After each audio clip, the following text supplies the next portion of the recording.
균형 발전 차원에서. 네, 발언 기회 주셔서 감사합니다. 저는 창원 성산구에 거주하고 있는 손재희입니다. 오늘 말씀 주신 데서 대통령님이 처음에 여성 청년들이 지역에서 빠져나가는 현상을 지적해 주셔가지고 굉장히 반갑게 들었고요. 그리고 지금 각 부처에서 말씀하시는 새로운 산업 전환 시대에 대해서 말씀하실 때 실제로 특히나 교육과 관련해서 새로운 인재를 양성하는 부분에 있어서 여성 인재들을 얼마나 육성할 것인가에 대해서 할당제라든지 이런 계획들을 어떻게 갖고 계시는지. 왜냐하면 실제로 경남에 있는 청년들이 좋은 일자리가 없기 때문에 서울 수도권으로 빠져나가는 거거든요. 그래서 경남이 만약에 산업에서 어떤 국가 전략 거점이 될 거라면 그것과 맞물려서 지역을 다시 활성화시키는 데서 청년 여성들이 이 새로운 일자리에 투입되는 것이 아마 국가 균형 발전뿐만 아니라 경남의 발전에서 굉장히 핵심적인 과제라고 생각합니다. 그래서 성주류와 관련해서 성별 영향평가 제도라는 게 중앙부처뿐만 아니라 의무적으로 하게 되어 있거든요. 그래서 아마 인원을 선발하거나 이런 데서 성별에 따른 고려가 있을 건데 지금 부처에서 실질적으로 어떤 정도의 계획들을 갖고 있으신지 말씀을 듣고 싶고, 또 만약에 준비되어 있지 않다면 반드시 고려해 달라고 부탁드리고 싶습니다. 감사합니다. 되게 어려운 주제인데, 그죠? 이게 사실 제가 며칠 전에 어떤 기업인한테 들은 얘기인데, 지역에서 청년들이 빠져나가는 이유가 여러 가지가 있는데 그 중에 하나가 여성 일자리가 부족하다. 남성에 비해서. 지방이 특히 수도권은 여성이 소소하게 이렇게 뭐 양일하면서도 양육하면서도 뭐 할 수 있는 알바 일자리나 이런 게 많은데 상대적으로 지방에는 그게 거의 없다 보니까 여성들이 소위 맞벌이를 하면서 살 수가 없다고 하더라고요. 그것도 매우 일리 있는 지적이어서 그 문제도 지금 아마 지역의 아마 교육 인적 뭐 역량 강화 이런 데 아마 성별 뭐 그런 거 고려를 못 하고 있을 것 같은데 좀 어때요? 특히 이제 창원의 그 기업들 산업이 대부분이 거친 남성 중심 일자리죠. 돼 있습니다. 근데 오늘 아침에 하다가 우리 AI, AX를 하면서 이것들은 여성분들이 충분히 할 수 있는 분야여가지고 창원대를 갔더니 여성분들이 꽤 많이 있더라고요. 그런데 할당제 이런 부분들은 저희도 좀 고민을 해보도록 하겠습니다. 좀 중요한 지적 같아요. 그래서 실제로 이제 가정을 꾸리기가 어렵다 이런 지적도 있어요. 사실은 지방에서. 그래서 또 떠난다. 그런 지적도 있습니다.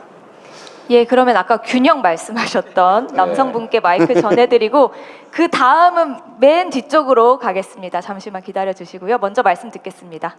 예, 대통령께서 불철주야 지금 엎어진 물을 다 수습하고 이렇게 정직한 올바른 정의사회 그늘을 참모진과 국무위원들 여러분께 고생이 대단히 많습니다. 저는 밀양에서 온 풍우나 IBM 손기덕입니다. 문재인 정부 때 많은 포커스 받았습니다. 예. 저는 다름 아니고 지금 나라가 옛날 어른들 하시는 말씀이 집안 삶이 잦으면 집구석이 망한다는 그 말도 있듯이 앞으로 우리가 서로 상생하고 서로 대동단결해야 됩니다. 뭐 동서남북을 떠나서 이래야 국가 경쟁력이 있습니다. 우리나라 국가 경쟁 재고는 우리나라 내부에 있습니다. 1년에 사회 갈등 비용이 여러분 아시다시피 2023도 기준에 했을 때 240조가량 됩니다. 비공식 합하면 1000조가 넘어요. 국가 경영 OECD 국가에서 우리가 내부적으로만 잘 하면 진짜 우리나라가 세계적으로 OECD 국가에서 5 안에 듭니다.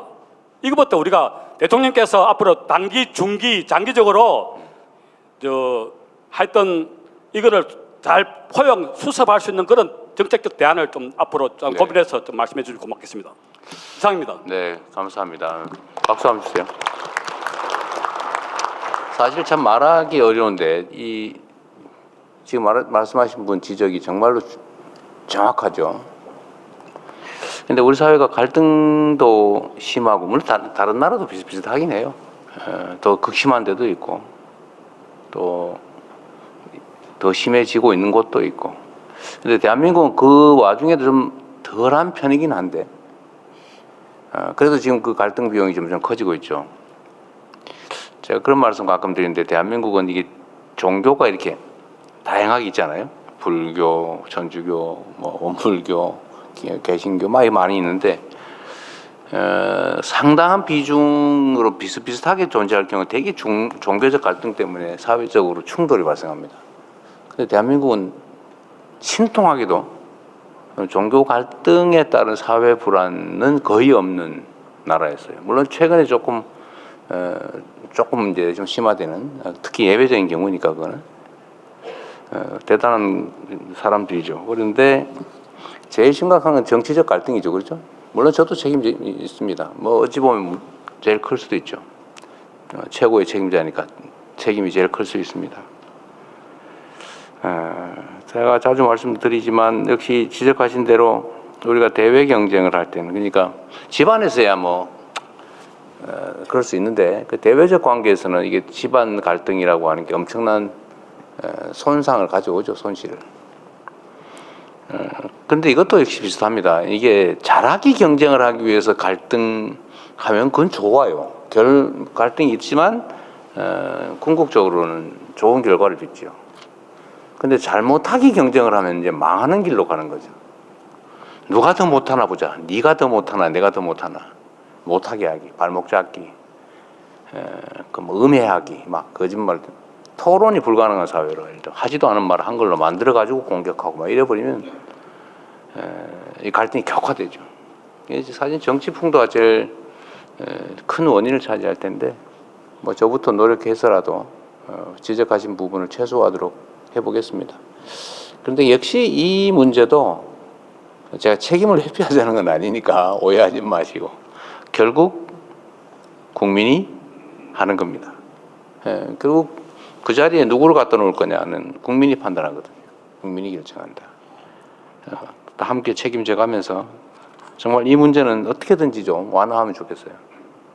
특히 외교 문제나 대외 관계에서는 싸우는 만큼 손해가 발생합니다. 이게 소위 레버리지 효과가 있거든요. 예를 들면 대외 관계에서 국가 간에 뭔가 이해관계를 놓고 다툴 때 집안에서 막 이렇게 저쪽 편 들어버리면 확 균형이 무너져 버려요. 그러면 엄청난 걸 잃게 되죠. 그런 점도 여러분도 관심 가주시기 바랍니다. 예, 다음 의견 듣겠습니다. 균형의 계속 측면에서 네. 뒤에 계신 분들께